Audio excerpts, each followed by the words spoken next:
Everyone, ಇವತ್ತಿನ ವಿಡಿಯೋದಲ್ಲಿ ನಾನು ರೆಸ್ಟೋರೆಂಟ್ ಸ್ಟೈಲ್ ಅಲ್ಲಿ ಪಾಲಕ್ ಪನ್ನೀರ್ ಅನ್ನ ಹೇಗ್ ಮಾಡೋದು ಅಂತ ಹೇಳಿ ತುಂಬಾನೇ ಸಿಂಪಲ್ ವೇ ಅಲ್ಲಿ ನಾನು ತೋರಿಸ್ಕೊಡ್ತಾ ಇದ್ದೀನಿ. ಸೊ ವಿಡಿಯೋವನ್ನ ಶುರು ಮಾಡೋಕ್ಕೂ ಮುಂಚೆ ಗೈಸ್, ನೀವಿನ್ನೂ ನನ್ನ ಚಾನಲ್ ಅನ್ನ ಸಬ್ಸ್ಕ್ರೈಬ್ ಮಾಡ್ಕೊಂಡಿಲ್ಲ ಅಂತ ಹೇಳಿದ್ರೆ ಪ್ಲೀಸ್ ಚಾನಲ್ ಅನ್ನ ಸಬ್ಸ್ಕ್ರೈಬ್ ಮಾಡ್ಕೊಂಡು ವಿಡಿಯೋವನ್ನ ನೋಡಿ ಹಾಗೆ ಸಪೋರ್ಟ್ ಮಾಡಿ. ಫಸ್ಟ್ ಇಲ್ಲಿ ನಾನು ನೀರನ್ನ ಕುದಿಸ್ಕೊಳ್ತಾ ಇದ್ದೀನಿ. ನೋಡಿ, ನೀರು ಆಲ್ರೆಡಿ ಬಾಯ್ಲ್ ಆಗಿದೆ. ಬಾಯ್ಲ್ ಆಗಿರುವಂತಹ ನೀರಿಗೆ ನಾನು ಪಾಲಕ್ ಸೊಪ್ಪನ್ನ ಹಾಕಿ ಈ ರೀತಿ ಡಿಪ್ ಮಾಡ್ತಾ ಇದ್ದೀನಿ. ನೀವೇ ನೋಡ್ತಾ ಇರ್ಬೋದು ನೋಡಿ. ಸೊ ಅದೇನಾಗುತ್ತೆ, ನೀಟಾಗಿ ಬೆಂದು ಹೋಗ್ಬಿಡುತ್ತೆ. ಸೊ ಬಿಸಿ ನೀರಲ್ಲಿ 1-2 ಮಿನಿಟ್ ಬಿಟ್ರೆ ಸಾಕು, ನೀಟಾಗಿ ಬಾಯ್ಲ್ ಆಗಿರುವಂತಹ ನೀರಲ್ಲಿ. ನೆಕ್ಸ್ಟ್ ನೀವು ತೆಗೆದುಕೊಂಡು ಅದನ್ನ ನೀವು ತಣ್ಣೀರಿಗೆ ಈ ರೀತಿ ಹಾಕಬೇಕು. ನೀಟಾಗಿ ತಣ್ಣೀರೊಳಗಡೆ ಹಾಕಿ ನೋಡುವಾಗ ನೋಡಿ, ನಿಮಗೆ ಅದು ಜಸ್ಟ್ ಅದ್ರ ಕಲರ್ ಕೂಡ ಚೇಂಜ್ ಆಗಿರುತ್ತೆ ತಣ್ಣೀರಿಗೆ ಹಾಕಿದಾಗ ನೋಡಿ. ಸೊ ತುಂಬಾ ಗ್ರೀನ್ ಆಗಿ ಕಾಣಿಸ್ತಾ ಇದೆ, ಹೌದಲ್ವಾ?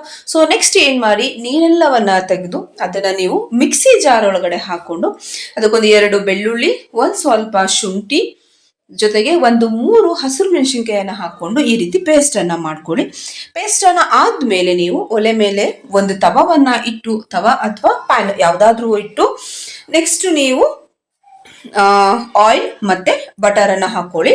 ನೆಕ್ಸ್ಟ್ ಬೇ ಲೀಫ್, ಪಲಾವ್ ಎಲೆ, ಒಂದು ಡ್ರೈ ರೆಡ್ ಚಿಲ್ಲಿ, ಸ್ವಲ್ಪ ಜೀರಿಗೆಯನ್ನ ಹಾಕೊಂಡು ನಾನು ನೀಟಾಗಿ ಫ್ರೈ ಮಾಡ್ಕೊಳ್ತಾ ಇದ್ದೀನಿ.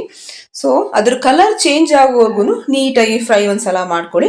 ಜೊತೆಗೆ ಲೈಟಾಗಿ ಒಂದ್ ರೀತಿ ಒಂದೊಳ್ಳೆ ಸ್ಮೆಲ್ ಬರುತ್ತೆ ನೋಡಿ, ಅಲ್ಲಿವರೆಗೂ ಫ್ರೈ ಮಾಡ್ಕೊಂಡ್ಮೇಲೆ ಚಿಕ್ಕ ಚಿಕ್ಕದಾಗಿ ಕಟ್ ಮಾಡಿರುವಂತಹ ಈರುಳ್ಳಿ ಜೊತೆಗೆ ಸ್ವಲ್ಪ ಶುಂಠಿ ಬೆಳ್ಳುಳ್ಳಿ ಪೇಸ್ಟ್ ಅನ್ನ ಹಾಕಿ, ಈರುಳ್ಳಿಯ ಬಣ್ಣ ಬದಲಾಗಬೇಕು, ಹಸಿ ವಾಸನೆ ಹೋಗ್ಬೇಕು, ಗೋಲ್ಡನ್ ಬ್ರೌನ್ ಬರೋವರೆಗೂ ಚೆನ್ನಾಗಿ ಫ್ರೈ ಮಾಡ್ಕೊಂಡ್ಮೇಲೆ 1/4 ಟೇಬಲ್ ಸ್ಪೂನ್ ಅಷ್ಟು ಅರಿಶಿನ ಪುಡಿ, 1/2 ಟೇಬಲ್ ಸ್ಪೂನ್ ಅಷ್ಟು red chilli powder, 1/2 table spoon ಅಷ್ಟು ಕೊರಿಯಾಂಡರ್ ಪೌಡರ್, 1 ಟೇಬಲ್ ಸ್ಪೂನ್ ಅಷ್ಟು ಉಪ್ಪು, ಇಷ್ಟನ್ನ ಸೇರಿಸ್ಕೊಂಡು ಅಗೇನ್ ನೀವು ನೀಟಾಗಿ ಒಂದ್ಸಲ ಮಿಕ್ಸ್ ಮಾಡ್ಕೊಳ್ಳಿ. ಆದಷ್ಟು ಇದನ್ನ ನೀವು ಲೋ ಫ್ಲೇಮ್ ಅಲ್ಲೇ ಮಾಡ್ಕೊಳ್ಬೇಕು.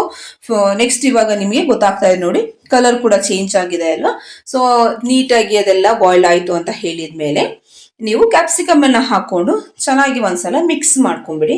ಮಿಕ್ಸ್ ಮಾಡಿ ತುಂಬಾ ಅದು ಕುಕ್ ಆಗೋದು ಬೇಕಿಲ್ಲ, ಕ್ಯಾಪ್ಸಿಕಮ್ ಏನು ತುಂಬಾ ಕುಕ್ ಆಗೋದೇನು ಬೇಕಿಲ್ಲ.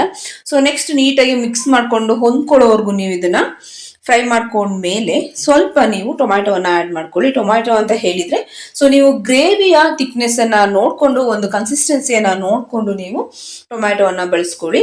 ಸೊ ಟೊಮ್ಯಾಟೋವನ್ನ ಹಾಕಿ ಚೆನ್ನಾಗಿ ನೀಟಾಗಿ ಮಿಕ್ಸ್ ಮಾಡಿ, ಟೊಮ್ಯಾಟೊ ಸಾಫ್ಟ್ ಆದ್ಮೇಲೆ ನೀವೇನು ಪೇಸ್ಟ್ ಮಾಡಿ ಇಟ್ಕೊಂಡಿರ್ತೀರ ಆ ಪಾಲಕ್ ಪೇಸ್ಟ್ ಅನ್ನ ನೀವು ಇದ್ರೊಳಗಡೆ ಹಾಕಿ 1-2-3 ಮಿನಿಟ್ಸ್ ನೀವು ಈ ರೀತಿ ನೀವು ತಿರುವು ಹಾಕೊಳ್ತಾ ಇರಬೇಕು. ಸೊ ನೀಟಾಗಿ ಅದರಲ್ಲೂ ಕೂಡ ಒಂದು ಹಸಿ ಸ್ಮೆಲ್ ಹೋಗಿ ಕಲರ್ ಕೂಡ ಚೇಂಜ್ ಆಗೋವರೆಗೂ ಈ ರೀತಿ ಫ್ರೈ ಮಾಡ್ಕೊಂಡ್ಮೇಲೆ ಸೊ ಎಷ್ಟು ಬೇಕೋ ಅಷ್ಟು ನೀರನ್ನ ನೋಡಿ ನೀವು ಈ ರೀತಿ ಹಾಕೊಂಡು ನೀಟಾಗಿ ಒಂದ್ಸಲ ಮಿಕ್ಸ್ ಮಾಡಿಕೊಂಡು, ನೀರೆಲ್ಲವೂ ಕೂಡ ಅಡ್ಜಸ್ಟ್ ಆಗಬೇಕು ನೋಡಿ. ಅಡ್ಜಸ್ಟ್ ಆದ್ಮೇಲೆ ನೀವು ಅದಕ್ಕೆ ಸ್ವಲ್ಪ 1 ಟೇಬಲ್ ಸ್ಪೂನ್ ಅಷ್ಟು ಕ್ರೀಮ್ ಅನ್ನ ಹಾಕೊಂಡಿದ್ದೀನಿ. ಜೊತೆಗೆ 2-3 ಪನ್ನೀರ್ ಕ್ಯೂಬ್ಸ್ ಅನ್ನ ನಾನು ಈ ರೀತಿ ಪುಡಿಯಾಗಿ ಮಾಡ್ಕೊಂಡಿದ್ದೀನಿ.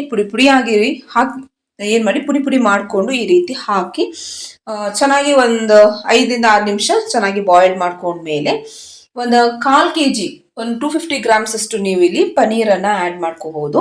ಸೊ ನಾನಿಲ್ಲಿ 250 ಗ್ರಾಮ್ಗೆ ನಾನು ಮಸಾಲೆ ಎಲ್ಲ ತೋರಿಸ್ಕೊಟ್ಟಿದ್ದೀನಿ.